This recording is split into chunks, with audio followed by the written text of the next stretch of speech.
Episode 1. Zangi, Exile, and the Road to Baalbek. In the crumbling fortress town of Tikrit, on the banks of the Tigris, a child was born, Yusuf ibn Ayyub, the boy the world would later know as Saladin. But this is not yet his story. It begins with others, men of ambition, danger, and ruthless power. Yusuf's father, Ayyub, governed Tikrit, inheriting the role from his father, a Kurdish migrant who had risen in the courts of Baghdad. The Abbasid Caliphate was waning. Real power now belonged to the Seljuks, Turkish warlords carving up the remnants of empire. Among them, one man stood out, Imad al-Din Zangi. Brutal, disciplined, unpredictable, Zangi was feared across Syria and northern Iraq. He disdained luxury. When entering a city, he slept not in palaces, but in tents outside its gates. Yet, he was no ordinary warlord. Soldiers followed him not just out of fear, but respect. In 1132, Zangi fought a battle near Tikrit and lost. Wounded and retreating, he sought refuge. Ayyub had a choice: hand over Zangi to Baghdad's masters, or offer aid. He chose the latter. He treated Zangi's wounds and ferried him to safety across the Tigris. Zangi would never forget.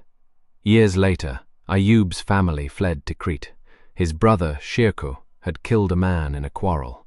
The family vanished into the night, and it was on that very night that Yusuf was born. Zangi re-entered their lives soon after. In 1138, with Ayyub and Shirkuh by his side, he besieged Baalbek with 14 catapults. The defenders surrendered under promise of mercy. Zangi crucified 37 of them. Still, he remembered Ayyub's old kindness. He made him governor of Baalbek. Shirkuh became an officer in the Aleppo army. Both men rose quickly. Meanwhile, a threat loomed from the west: the Crusaders. Zangi was the only Muslim leader willing to confront them. For years he fought skirmishes.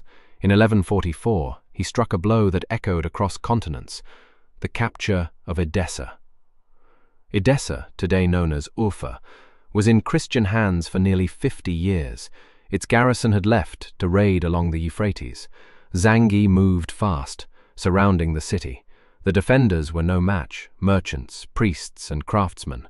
Its ruler, Jocelyn Sek, was far from heroic. Zangi's troops undermined the walls and filled the breach with oil-soaked timbers. They lit the fire. Smoke engulfed the city. The wall collapsed. Chaos followed. Over 5,000 died in the streets. Many women and children fled to a citadel, only to find its doors barred. Crushed in panic, they died in a mass of bodies. Zangi ended the bloodshed himself, and offered peace in exchange for surrender. His men in Baghdad called him Ornament of Islam. But his triumph was brief. In 1146, drunk and angry, Zangi caught a servant drinking his wine. He threatened punishment. That night, the servant stabbed him. Zangi died with no final words. His rule passed to his sons.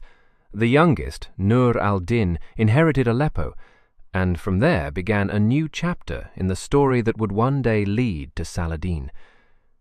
And so the stage was set.